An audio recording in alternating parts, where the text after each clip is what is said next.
welcome to a fresh episode of Sauti Huru. And Sauti Huru is where our voice matters, our opinion counts, where we don't hold any feelings ndani yetu wakati tunajieleza kinaga ubaga. You know why we are doing Sauti Huru? Because it is time for the voice of the youth to be heard out there. We need to communicate. The government needs to understand how we feel, and even us, the government even needs to also get in touch with the ground, what is happening in the ground. And also the young people, the young generation, the youth also need to understand their part in the society. And Sauti Huru is whereby we are going to get these two groups together, because for prosperity of our nation, we have to work together. And today, I am blessed to have a young man. Yani, niko ndani ya studio leo na kijana mmoja hapa. This is Gen Z. Yani unajua Gen Z is a mystery. This guy is yani ni kitu tofauti sana. Not like us when we were growing up. And today I am very much honored to be in the presence of this young man. Mambo vipi? Mambo salama. Uko salama? Niko salama. Karibu sana Sauti Huru. Nashukuru. Unajua Sauti Huru ni kuhusu nini? Sauti Huru ni kujieleza tu, freedom of speech, express yourself. I told you guys, express yourself. Freedom of speech. I told you guys, the young generation really wanajielewa. Just tell our people your name so that they can understand who is this great young man. So you can call me Young Munini. Yeah, for now, Young Munini is fine. Young Munini. Young Munini is How fine. did you come up with Young Munini? Young Munini, okay. So my surname ni Munini, like my nimelewa na my single mother. Yes. Big up to my single mother, too much appreciation to her. Because amenieka like yeye ndo appreciate like hii stuff yote na dojo yake, alafu pia anakuanga wasipoinga ananiambia niko na baby face, lazima niweke kiasi tu madoido pale na hapo. Ndo keka Young Munini. Anikeka tu Young, alafu jina ya mzazi pale namshukuru pia. Yes. You know why, ladies and gentlemen, I have Young Munini on the show today? Aside from just being Gen Z and being a smart guy, he has inaitwaje Africa? Inaitwa African Heritage. Niko na podcast inaitwa African Heritage. Yes. My crew members leo haja manage kutokea, but they good. Yes. It's all about black excellence. Yes. When you listen to a young man talking about black excellence, talking about African heritage at his age, it is wow, it is awesome, it is amazing. Young Munini, yeah. Kwa nini, how did you come up with the African heritage at your age? So I came up with the African heritage story kama ni colonialism, na naelewa tu mambo ya wazungu kutu manipulate lakini vi smart. Wanatu manipulate sahi. Vi smart lakini neo-colonialism. Unajua waliacha kutumia nguvu, sasa diplomacy ikaingia. Enzi za nguvu ziliisha, sasa ni akili ifanye kazi sasa. Unajua kuna watu pale mtaani hawaelewi ukisema wanatumia akili sahi. Hebu wapatie some examples, nini imekupush? So like kukama up na hii projo, ili kama up na hii projo nikisema neo-colonialism ni ase watakamna either projects zitaka ni kama ni win-win, yet the rate ya win-win kwako ni lower kiasi, so we have to fight that. So tunadai equality, tunadai not just equity, equality kopo. Na sasa what do you do? Do you inform people? Do you unafundisha watu ama unafanyaje? What's your main goal? What's the end game?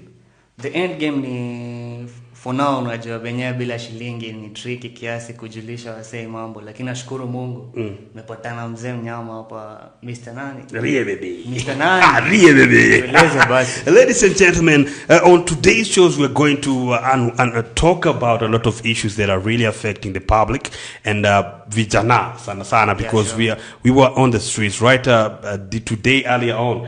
Young Munini took me to the streets and we got to discuss with some of his friends, and we got something for you guys and what they really feel about what's happening in the government, in the country, na kadhalika. So it's going to be a good run because it's really good to have a young man in the studio with me, and I feel blessed. Young Munini, niulize swali because through the day, what I learned from your friends is that they are uninterested with politics. They seem like they don't really, ni kama sijui wamechoka. ni kama wapendi maneno ya siasa, ni kama wanaona ni kama wanasiasa wana take for a ride, wanawabwaga.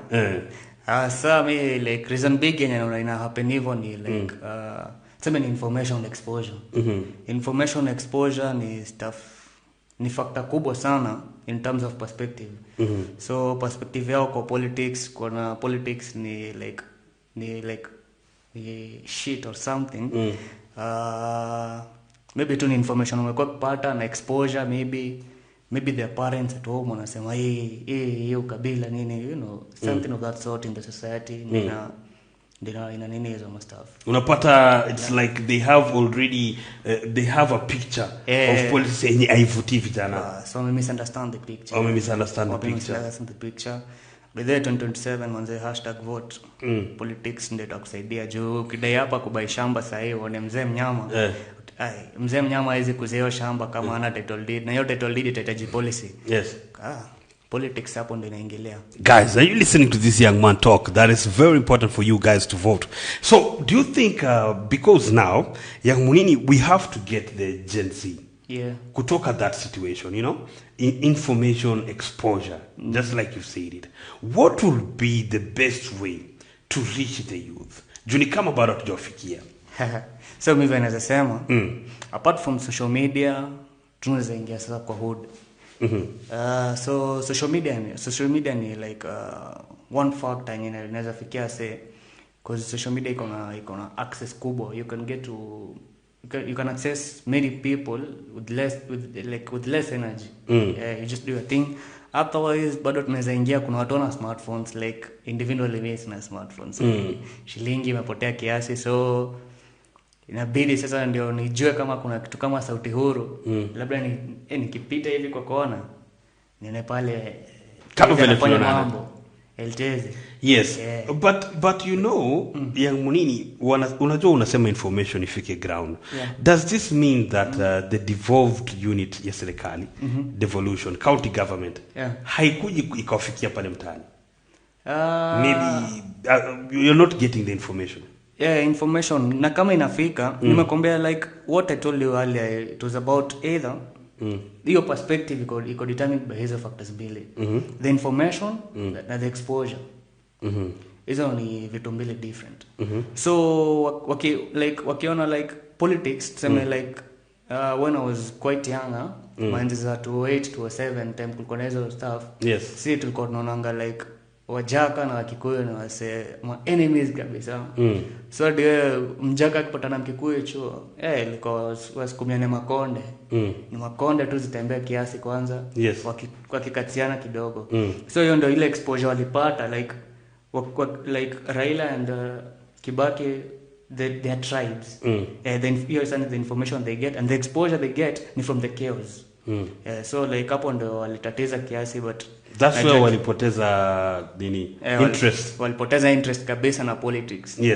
But at some point pia politics politicians try and keep your word jojo. Wenyewe if you can't talk your talk, then you can have to walk Juu nimesikia nikiwa pale na wale maboys wako, mabesi zako, walikuwa wanasema hawako interested na kuvote. Like literally hawako interested na like they even believe they can survive without even a government. Wanaendelea tu kufanya mambo yao. Julikuwa nauliza wanasema mavitana pale mtaani. Wako wanasema now listen to us Eltezi, we can create our own industry because you know these guys are artists, they are musicians. So they were telling us that they can. I was asking them, guys, do you know that there's a Kenyan music industry? And they were against that. They were telling me, no, we don't believe there's an industry.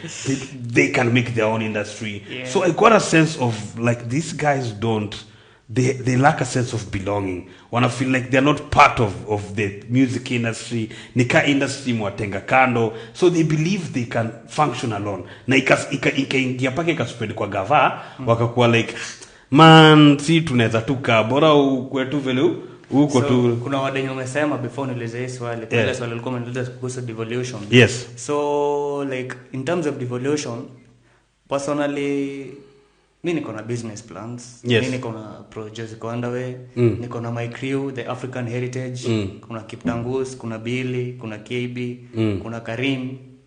Hao no say like wote wako ambitious, unaelewa? Kila msee amejipanga, kila msee ako na business plan yake. But kuna time uta walk in tuseme kwa kuna office ya MCA hapa hivi Kitengela pale Bilale Center. Yes. Kwa time unaweza walk hapo uambiwe wenyewe manze tricky kiasi. Na sasa ukisema in terms of devolution ni ugatuzi. Ugatuzi ni like time yenyewe yuko in your absence, msemo unapiga naye show ndio anakunini like he is in charge when you're not there.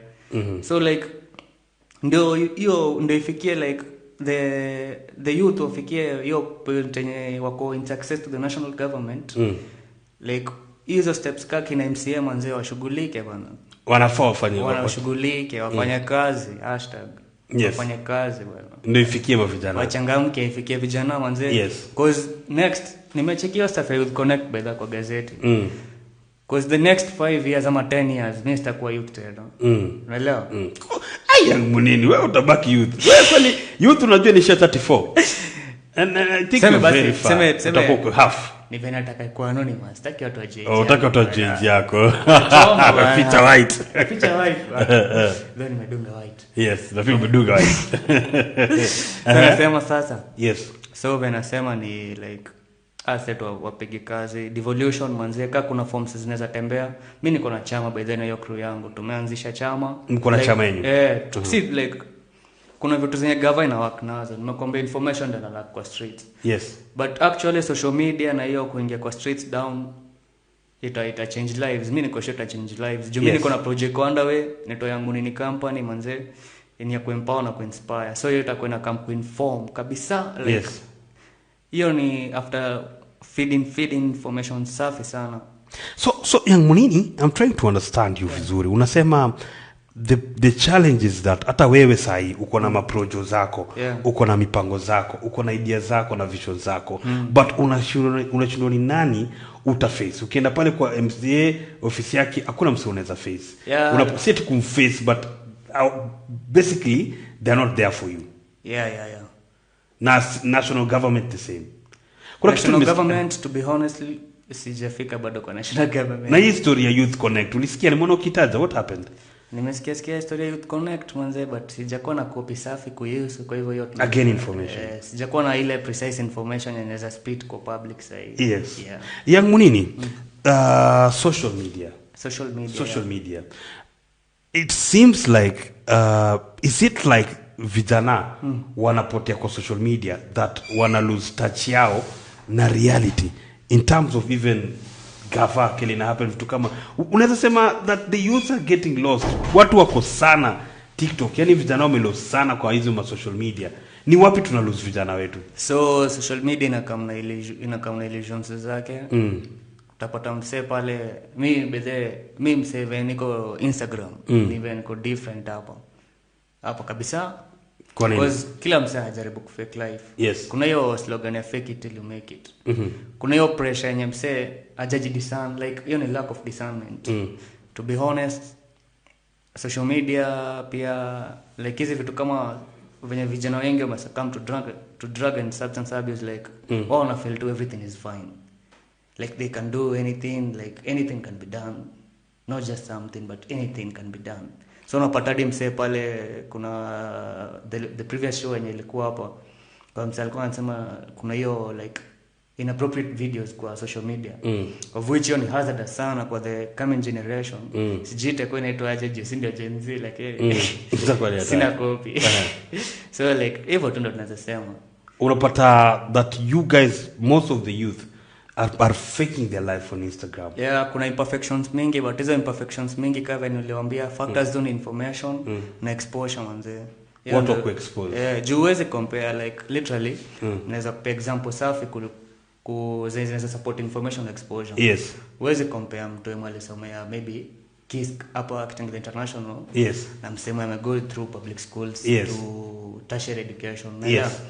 Ni different sana na unajua pale ukiingia pale like interact na niko na friend anaitwa Kalenda anafanya Lakewood. Yes. So ananiambia vana interacting na watu like it's way too different than vile wanakuwa interacted kwa public nini. So like gava wanze wafanye kazi manze, waingie huko kwa public schools, wajaribu ku create nini, wa create awareness, wasianze kujua, wa create awareness. Yes. Awareness ndio lack manze. So ni kama hapo ndo bridge inaanza hapo ndo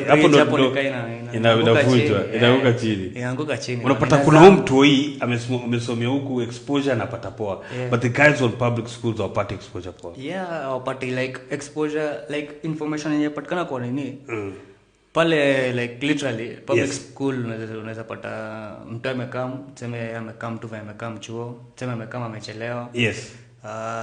For some reason always like you can't empathize with the situation first before like you take action. Like many teachers or public schools wako more into violence than diplomacy. Ndio maana patanga uwezi pata private school inachomwa. Yes. Na public schools inachomwa, unaelewa? That's what you're talking about. Public wanapenda kuchapa sana. Wanachapa sana manze. Wanatuanga just hiyo una inflict violence. Yes. Ndio maana the next 5 years, the next few years wasaki day kuvote. Ukiona wasaki pigana itakuwa like ni hiyo stuff fulani. But pale private school inakuanga like, yeah, what was wrong? Why did you have to do that? So umesikia kama incident yenye huyo madam tulikuwa naye backstage vya show. Yes.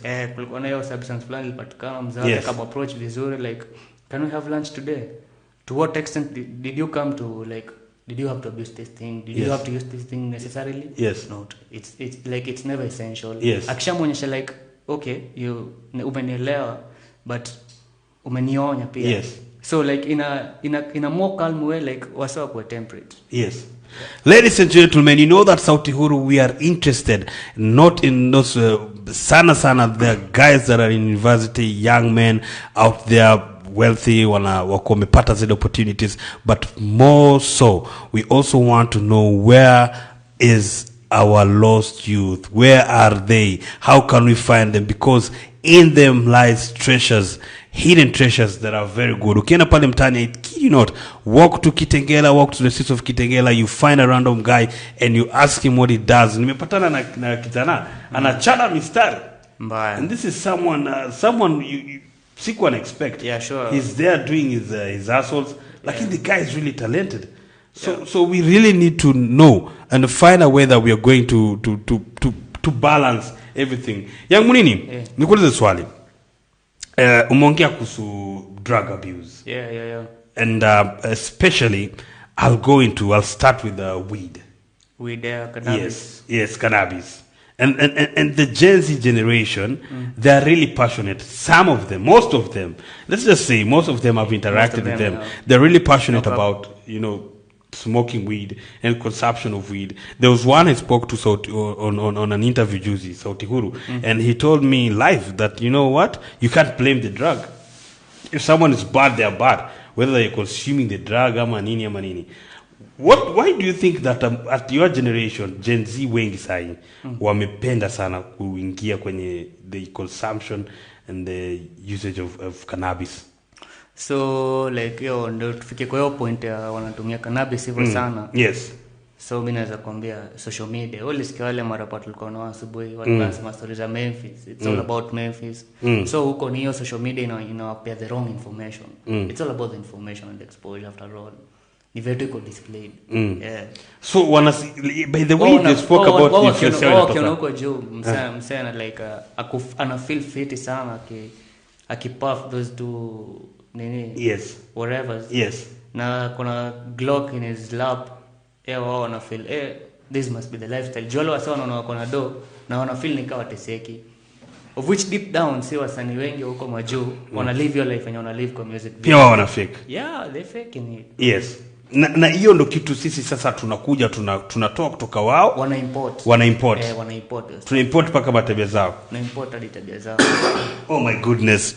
That's what's happening in the ground, and Young Munini is holding firm that is all about dissemination of information. Vile information inafika huku mtaani. Leo ni #information. #information. Guys, have you gotten that? It's all about #information. Again, get right there on our page. Make sure that you comment. Tell us how you're feeling about this subject that we're talking here, the topic. Young Munini is really giving me insight on what's happening on the Gen Z, and it's telling us that it's all about information, dissemination of information. Young Munini, hiyo ndo kitu inafanya vijana wengi wanaingia katika miadarati? Their role models, lack of role models. You see, like that's not the like it's the bigger factor, but si hiyo kubwa sana. Because pia kuna vitu kama childhood trauma. Childhood trauma. Kuna vitu kama childhood trauma. Yes. There are a lot of things like kwa society. Ni ziko like kuna hidden struggles kwa society. Like honestly mimi, sorry to say this to my stepfather, but haijakuwa fiti sana. Yes. Sorry to say this on the internet, but yes. haijakuwa fiti. Like life was good till he came, but since he came it was never good. But you know why? Like ni juu ya vitu kama hizo, like childhood experiences ndo zilifanya mimi at some point nika jump out kwa hiyo shit fulani. And ndio ufike hiyo point ile una feel like uko neglected and all that stuff. Yes. Una feel like unajua ile weed ukipuff yenyewe you just feel good. Like iko na nitrogen monoxide, the laughing gas, you just smile. Guys, so guys at home, have you heard the name of that? Hebu rudia gas inaitwaje tena? Nitrogen monoxide. Nitrogen 1 oxide. Yeah, the laughing gas. The laughing gas. So when you smoke weed, you feel at least good, because you at some point you felt like you were neglected.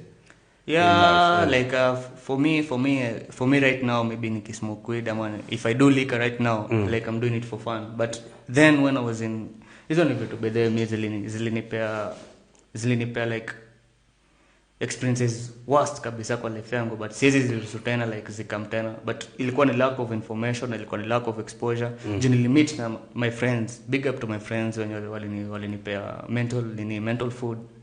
Unaelewa? Kuna waseka kina Kiptangus. Wataniekea PDFs hapo hivyo kwa WhatsApp yangu, wataniekea PDF zangu kwa mail. Yes.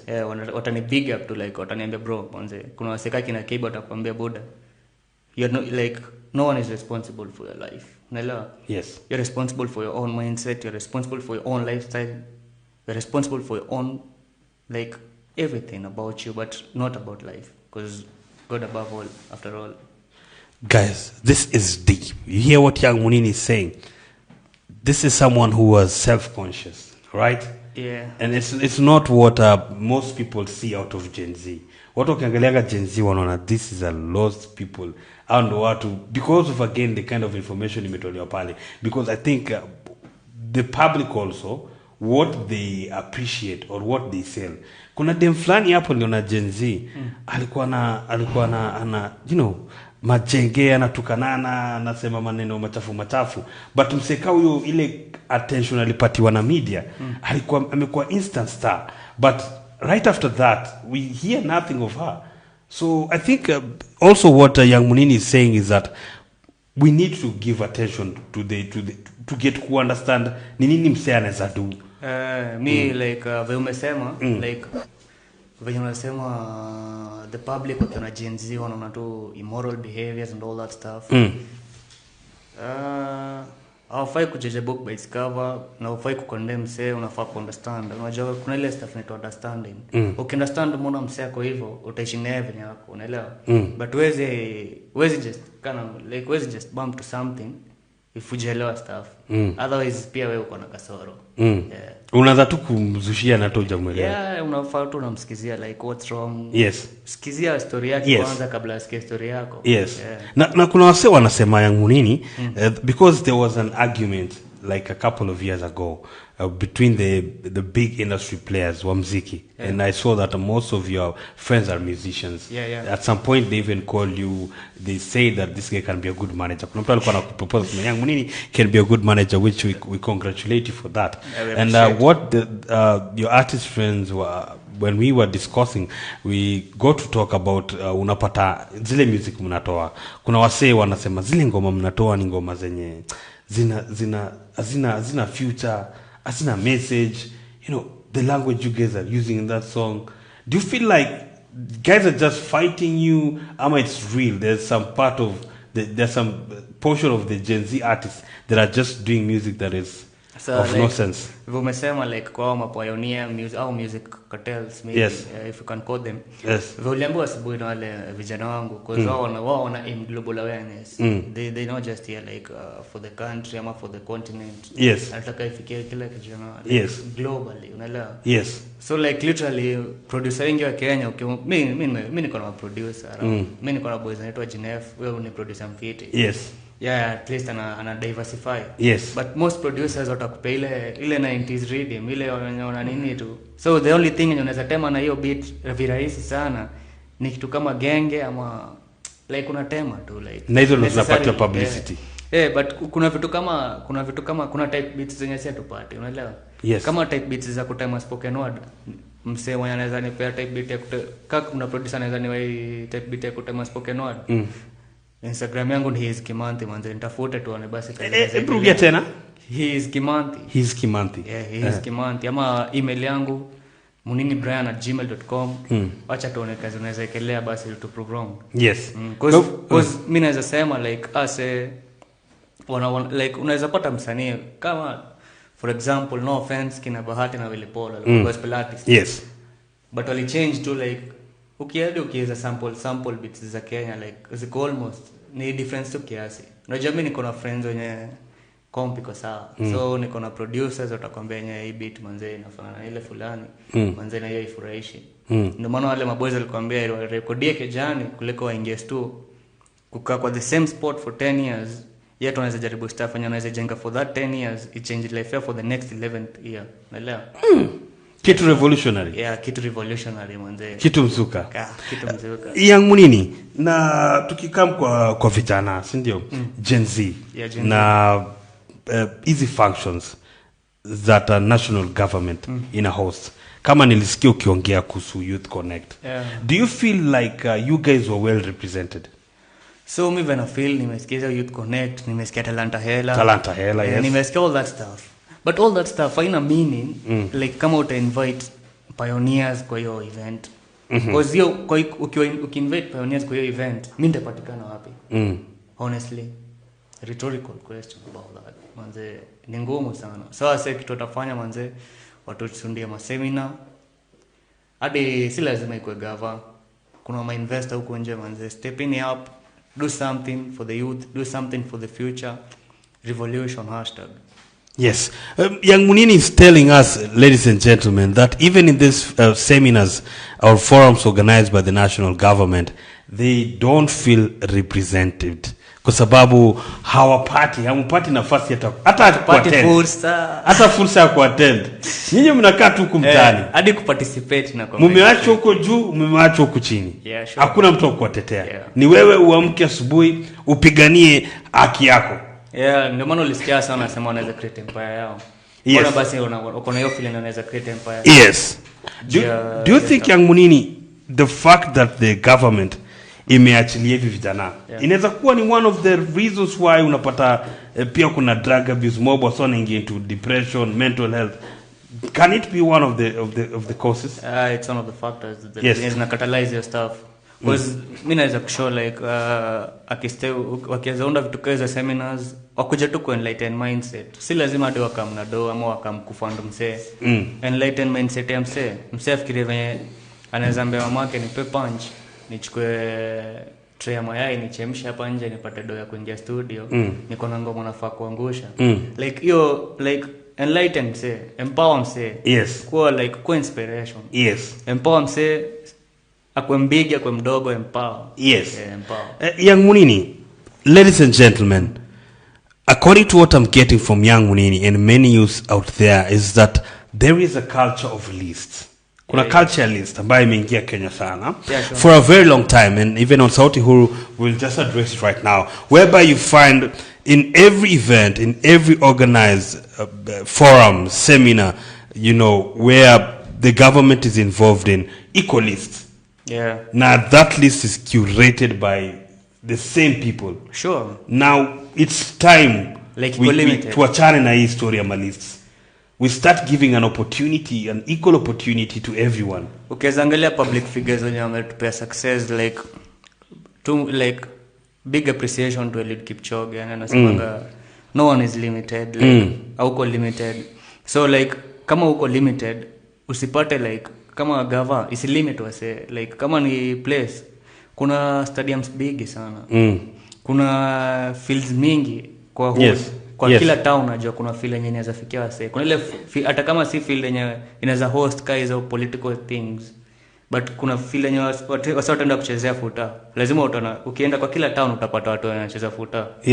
Wanaweza ingia hapo wamwe tent kumbili pale, kuna tent giants, courtesy of KB hapo mnaweza kuungana nao, wako na affordable prices sana, wanakuletea tents fit at cheaper price. Alafu shughuli inakuwa safi tu, mna enlighten wase tu, like information, the right information, wapeane the right exposure na mcheki change. Our leaders,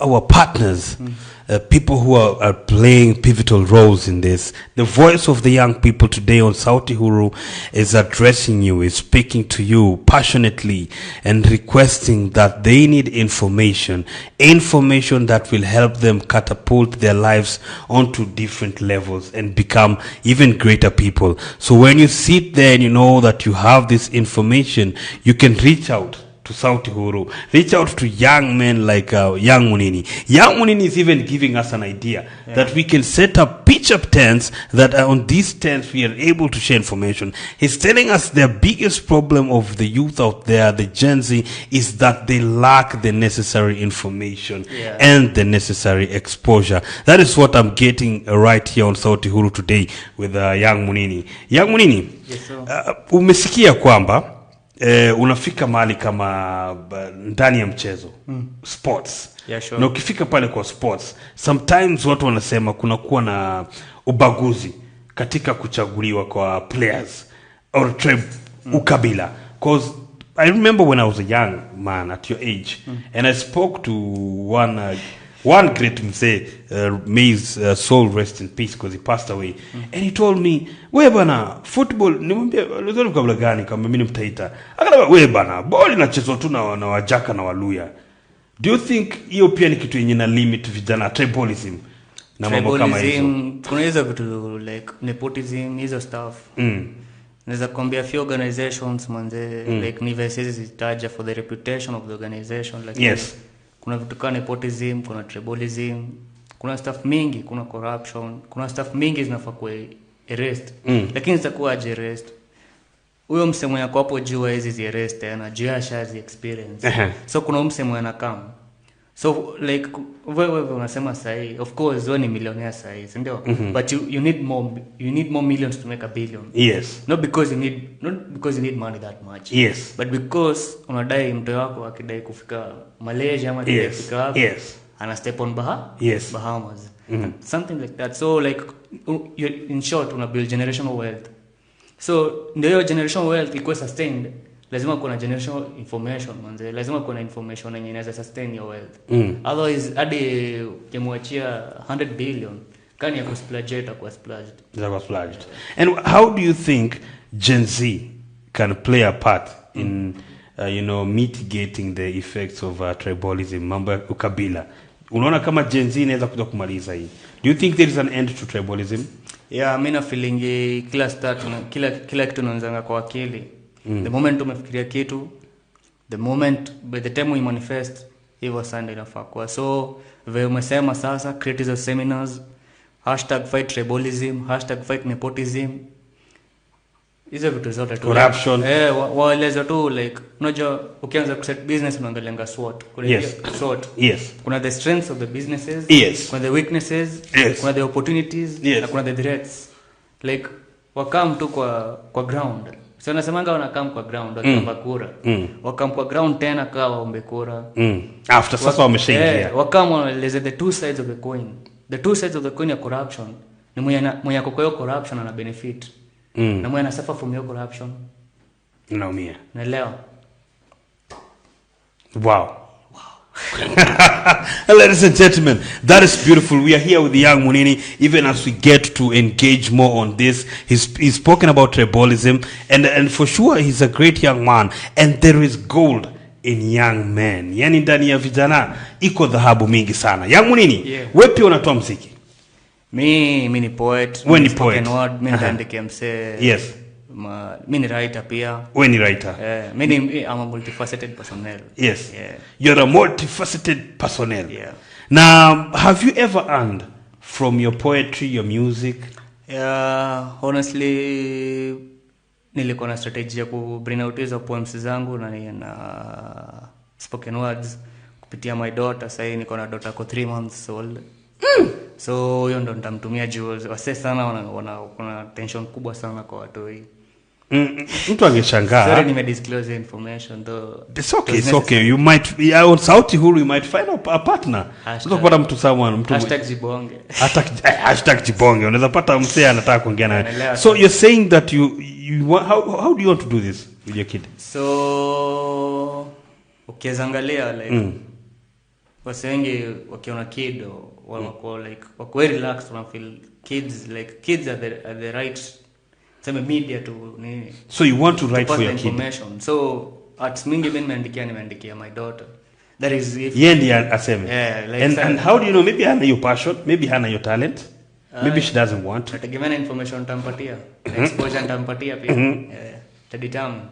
Manake, because you know the guys, there's a very big discussion going on out there because there are celebrities that are taking their kids and are parading their images right all over social media, using these kids to make money, you know, opening for them pages, turning them into brands. You know, like, while these kids have not had the opportunity to say if they're really interested in this. And I saw in America, kuna mtoto, there's a young lady who has sued the parents for this, saying that the parents paraded her photos all over social media. What will go pio? Yes, that's a mutual agreement between me and my daughter. Yes. And why? And the question from me will be, why, young Munini, at your young age, why would you give up your art to be, instead of you being the one who's going to be the medium for taking, you know, performing this art, upatie mtoto wako? You're very young. Once time for do this. Once time for value ndio. But for my own perception, mtu yake deliver message like kwangu iko sawa. Kwa business kwangu iko sawa. Kwangu hiyo ni business safi. Kwa hivyo unataka kupiga business na mtu hii. Naweza pigania apate yake au pige yako. By the grace of God, man. Yes. Kai inaweza ni sawa. Kai wezi pia bado nikifika 30 naweza tema bado. Unatema. Zubado sasa unakamu young sana. Iko kwa damu manze. Kutema. Kutema iko kwa damu. Young Munini, have you gotten any support from your parents, your guardians? Kuna mtu amekusupport kwa hii shughuli yako? Sana relatives, family, kabla hata tuingie kwa maana serikali tayari ushasema kwa relatives sasa wako more into diplomacy, like time niliamua staendeleza tertiary education kwanza, nita gain some skills. Like nita take time yangu kwanza ni feel what I can do for myself. Yes. So not just for the relatives that nimefanya juu nimefanya. Yes. So ndo time yenye kila mseli step away from my life. Mimi tangu ni madechuo, mimi nimekuwa independent. So like, and this is because you made a decision that you don't want to further with the tertiary education or put a stop how to I took a break from tertiary education. Like I had to take a break to examine myself. Yes. Nijoni nini nadai. Uji understand. Ujimezo. Haina haja pale niingie pale like 3 years 4 years alafu ni drop out sehemu ya mwisho manzeni kina ku graduate. Yes. Hiyo itakuwa nimeharibu fedha, nimeharibu muda, nimeharibu mambo mengi. Kwa hivyo ni heri kwanza take time understand. Ni research niharibu mambo sahihi. Yes. Alafu nikuja correct kama the aitango nani ule wa Bible, the lost son. The lost prodigal son. The prodigal son. Young Munini, during 2022 elections, tuliona someone like Wajakoya. Yeah, Wajakoya.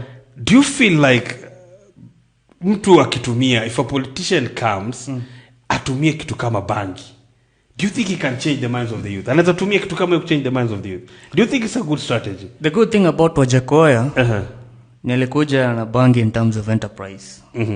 So I'll say within a span of, if I'm correct, within a span of 2 years or 3 years, if we could produce sativa, we could pay off our debts. Yes. Na hiyo ni stuff like alikuwa, it was more of an enterprise. Yes. Not to be consumed, to be exported. Yes. Hiyo ni venye pia information ilikuwa misunderstood. Lakini ngoja bwana munini. Wewe unatupima wazima kwa sababu huwezi kusema eti this guy eti ilikuwa tu ni lazima ingetumika. Ukipika ugali kwa nyumba yako utakula hata kama una export. Bado inatumika. Bado imekuwa ikitumika. Like hiyo stuff like ni tunaweza sema kulingana na hiyo strategy ya Wajakoya, yeye alikuwa anaangalia more about the economy.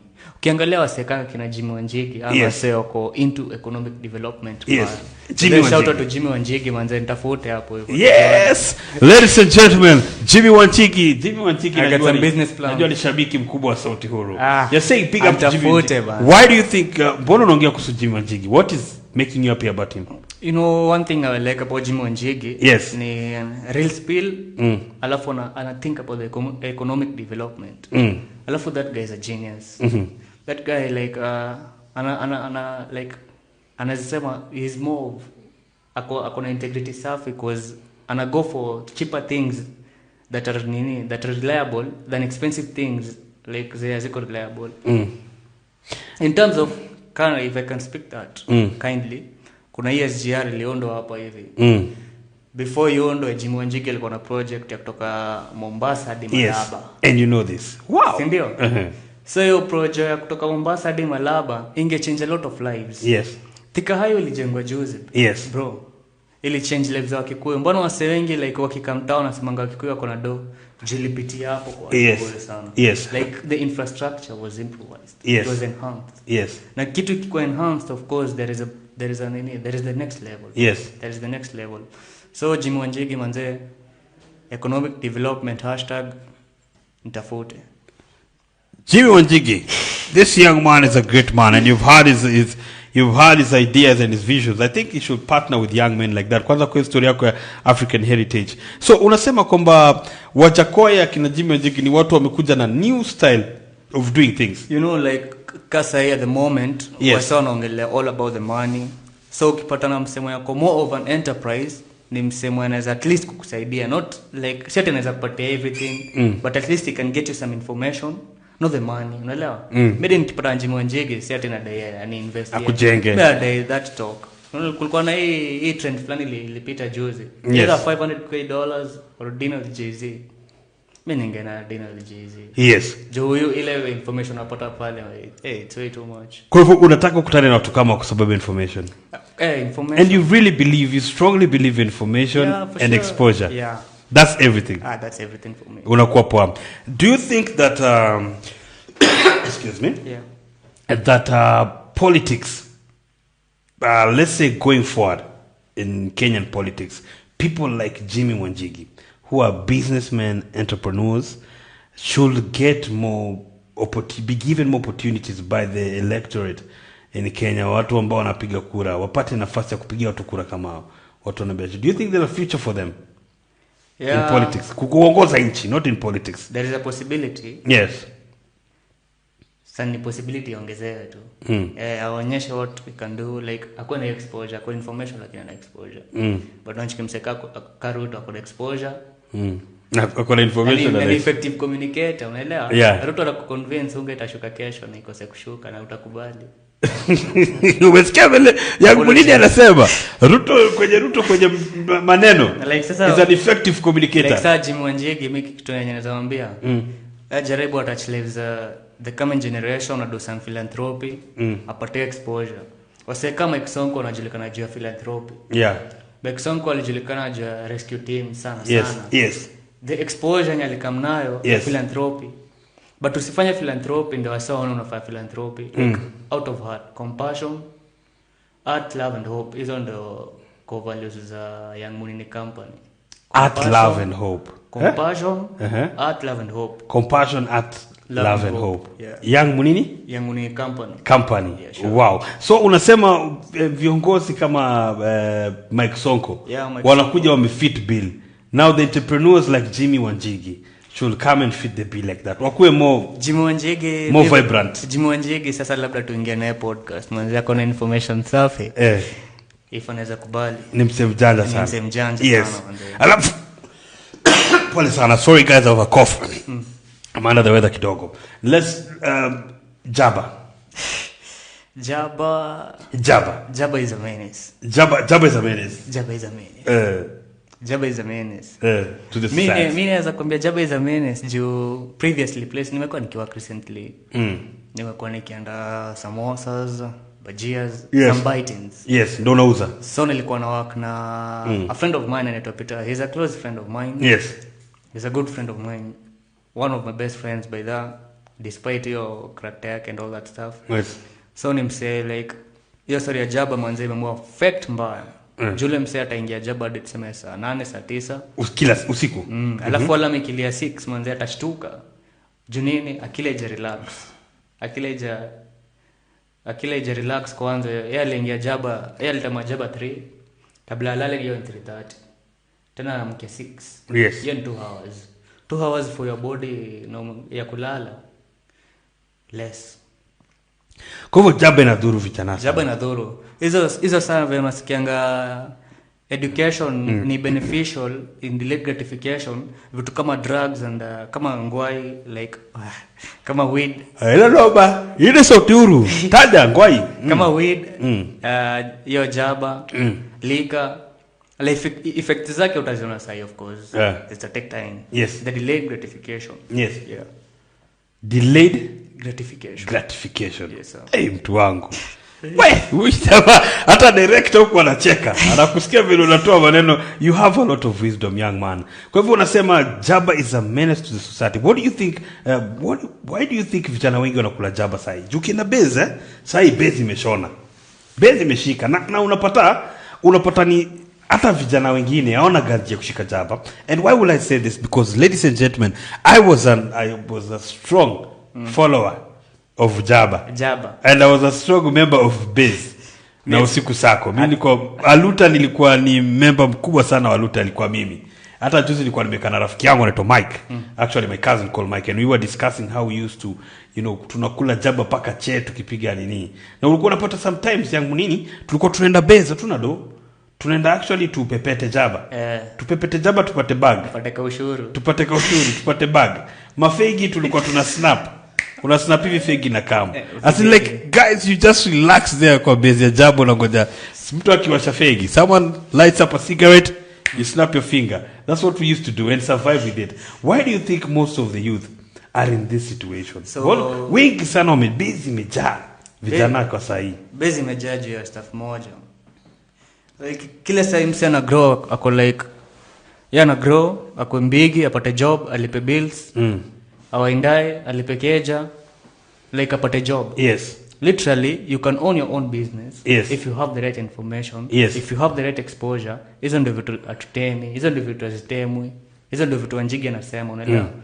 Like calm down, ambia madhako najua manze kasa ini like saini December. Yes. Wamama wamekula chama. Ambia wamako pale, nipe 2,000 pale. Nifanye kitu angalau. Hiyo profit kiasi SME bezo ziko na do. Yes. SME ziko na do mbaya. Yes. Anaweza pewa hadi mavijana business idea moja. Hebu apatie. Ambia mzazi wako akuchukulie trolley. Akuchukulie huko Kitengela tunauza packet ya smoky 22 pieces punch. Na trolley hiyo tray ya mayai ni 420 ama 430. Tuseme tu 450. Hiyo ni 920 in terms of stock. Tuseme trolley mko nayo. Sawa. So hiyo 950 itakuletea profit ya 830. That is a lot. 830 is a lot. Yes, a lot. It's almost $5 ama $6. Yes. Na ni kitu unauza na siku moja. Na ni kitu inawezaisha na siku moja na masaa. Na masaa by the way. Like where? Juni May 24. May 30. May 30 I mean. May 30. Na smoky 22. Yeah, na May hadi 30. So basically ni kama umetarget wa 60 hapo kitu. Tuseme tu hadi waseka 40 alafu au watano sita wachangamkie kaa 5 7. So that means kayo ni 830. Guys, are you listening to this bright mind here? Kumaanisha kwa siku ukidouble hiyo number uvuzie wase unaweza toka na 2,000. Atoka hadi na 3,000 manze. Ni kujituma wasema laka. But si like literally kujituma. Hiyo information ya kujituma ndio wasewana. Juu kila msee ukipata mimi nitakushow. Mimi nitapata na boys pale. Tamuliza rada ni gani? Yata nishaje. Buda, wewe ni kaulo wengi job. Acha tuongee na hiyo sajili yao. Wewe ni kaulo wengi mboka. Wewe unaona uko sawa. So yako literally akili yake na mshow stuff nafaa kuwa tunayo ni mboka, ni job. I'm sure so entrepreneurship. Manze hiyo si job, manze job like sisemi wasiende mboka. But nasema at some point pia think of your own business. Think of your own venture. Think of growing yourself. Think of investing in yourself. Think of authenticity. Yes. Think of elevation, manze. Self elevation at some point. Sio kubebwa tu kila saa. Si kila saa.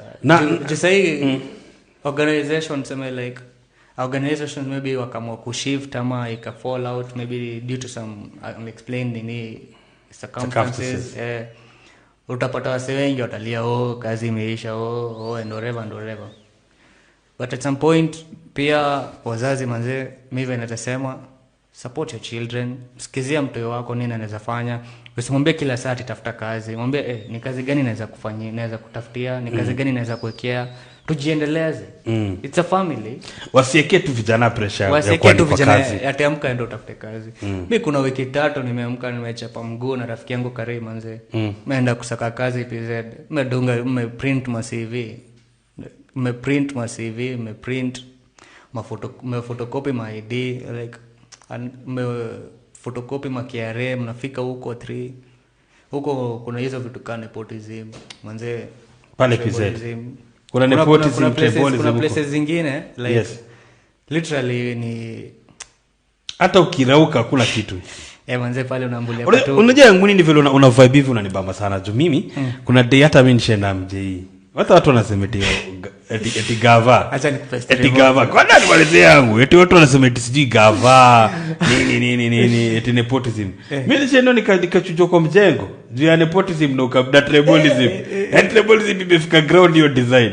Unapata forma na amechukua tu watu wa tribe yake. Ogopa. Huko bench. Nipige story. Na kasikinisha MJ. Umeingia MJ tu fiti. Na changamka manze. But ilifika sana bro, mimi nilihepa bro. Ulihepa MJ? Ai, kwani ulihepa MJ? Bro manze like MJ hapana. So MJ like hapana. MJ hapana. So like mimi tunaweza sema like si kila msi atakuwa mason. Si kila msi atakuwa. By the way una think nini? Si kila msi atakuwa engineer manze. Yes. We bro, mwenye unatucheki hapo, we sister, father, mother, sibling. Kwa tuwe cheza kaya. Cheza kaya. Uliela, wewe lakini ulihepa ni mali mzito. Ulichoka. Yangu hili ulipatiwa asibitu koroge. Bro. The bricks mbili hapa hivi hadi 4th floor. Hapana. Bricks. Kani nimekuja kulipia jini. No. Ulipata bricks kwa shoulder. Bro manze. Ilikuwa hectic. Asibitu kakoroga. Trauma safi mbaya. Trauma. Ilikuwa traumatizing. Sasa baba hivyo nafikiria. Atakani hiyo 7 so lakini. Jajibu kwa mnajengwa 7 so. Sisi tuko tunajengwa so 4. Hapa ilipanda bei nini? Bei ilipanda. Bei inapanda tu bado zaidi. Siku hizi sio wanajengwa so 7. Sema so 7 so 8. Na mnapanda how many floors? Hiyo ni per day actually. Hiyo ni per day lakini unapanda how many floors kubebezo bricks? Inategemea. Siko na like the right information. Linda once like kala ka connection tu naambia twende hivi leo utapata mali. Utapata mboka. Pata pesa hapo magalo shikile kitu. Bro, hiyo shilingi bro haiko ina kama hivyo. So ile haiwezi kama hivyo. Haiwezi kama hivyo. So like me event our show. So juu hadi pale kwa mjengo bado unaweza share site upate wamejaa. So kijana ama whoever is watching just try build a like adventure your passion. Do your thing. You still earn. By the way kuna best yangu hata mimi nilikuwa na mshoni. Kuna muuliza. Unadu mjei sahi. Do you want to be a mason? Na hiyo mjengo ikiisha. Do you want to be an engineer? Who do you want to be? Because me nimekam kulan and I really thank my spiritual father anaitwa Reverend Kim. Uangara tuzushia sana. Anakuuliza sasa wewe what is your end game? Unajua? Umeanza kufanya mjei, umeingia mboka. Unataka kuwa nani? Unataka kuwa mason, unataka kuwa engineer, unataka kuwa mwenye gorofa. What does it have to do with your life? Shout out to my Reverend Joe manze. Anaitwa Ruben Woput. Nenda Mountain of Fire Kitengela branch. Yes. Head office iko Nigeria. Yes. yeye ndo amejaribu kunipea like hiyo sense ya information, Yes. like hiyo sense ya urgency without compromising excellence. Shout out to Peter Yugi, chairman wa Lifestyle Bar and Restaurant. Manze ukisikia kusipi festive season, fika Lifestyle. Wewe unajushaza ku advertise paka kwa Sauti huja baba. Nakwambia just uchelewi. Unataka kupigia debe kwa show. Unachoma bana. Yes guys, so Young Munini, I really love the conversations that we're having because they're very insightful. Unasema that the parents need to support the youth. The youth also need to understand themselves. Whatever you're doing today, you can build tomorrow, day by day, doing what you love, what you're passionate about. Si kwenda to job. But some of them wanasema ni basically ku survive. So, Young Munini, haina haja. Kuna wanasema nenda mje ku survive. Haina haja hand to mouth. Jio mjengo ikiisha, so tunaenda kusaka ingine na ukikosa ingine, manyumba zikijaa utaenda wapi? Kama ni heri sacrifice leo kwa passion yako kwa ile kitu unapenda, like do your thing yenye like itakuwa wewe, you have a purpose in this life. Huko kama huko bora unaelewa. Like kuna reason yako big mbona umestep on roads. Yes. Young Munini, I give you 10 seconds to speak to your leaders. Right there they're watching you on Sauti Huru. So to my leaders na wote wenye wako na uwezo pia, to the private institutions, private organizations. Yes. Manze, do some philanthropy to the youth, do Yes. something to the youth. Wape information. Si lazima kakitu. Si kila youth anadai kakitu actually. Si kila youth anadai ati akikuwa approach. Bedhe nimeapproach wase kadhaa. But the moment una approach mse ako like Joe youth maybe anaweza sema maybe ajadisha ama anything, or maybe anadai do like yakwenda kutumia drug or something. Ulisema mtu akiona youth ana judge. Like tafadhali empathize, hiyo compassion to like kwa compassionate kuhusu your other humans, and itakuwa tu fit empower. Say leaders nyinyi mnafaa kuwa mna empower, mnafaa kuwa mna inspire, mnafaa kuwa mna educate youths kuhusu the essence of voting and all that stuff. Essence ya politics ni nini, because at some point watanit policies. Na pia youth pale ukifungua business then utaka base bila your license, utahitaji hiyo policy. So politics ni bado ni hata kama ni organization ni kitu safi bado. Yes. 10 seconds fellow youth Gen Z. Fellow youth mwanze ni ready to learn. Hakunanga loss. If it's a loss, it's a lesson. Yes, ladies and gentlemen, umesikia what Young Munini has. This guy is a wise guy. Where can they find you on social media? Call me like utanipata his Kimanthi, Instagram, Twitter utanipata Hatred Slayer. Manze mimi sipendangi chuki. Hatred Slayer Twitter, YouTube utapata Young Munini hapo. Nita appreciate namba ya simu or tafuta kwanza huko utanipata tu. Yes, ladies and gentlemen, that was a thrilling episode of Sauti Huru here with Young Munini. He's going to be coming back to the show. And if you want to come to the show, all you need to do is to reach out to us via Planet Gym, or you can write to us on Sauti Huru, sautihuru@gmail.com, and we will bring you on the show so that we can change this country one conversation after the other. Remember, this is Sauti Huru, where your opinion and your voice matters. This is Planet Gym, where everything is green. And do not forget, you can get all these episodes on our YouTube channel at Planet Gym. All you need to do is to go there, YouTube, and search Planet Gym, and you'll get us. We are on Facebook, Instagram, and X, and on TikTok. Sauti Huru is exclusively on Planet Gym.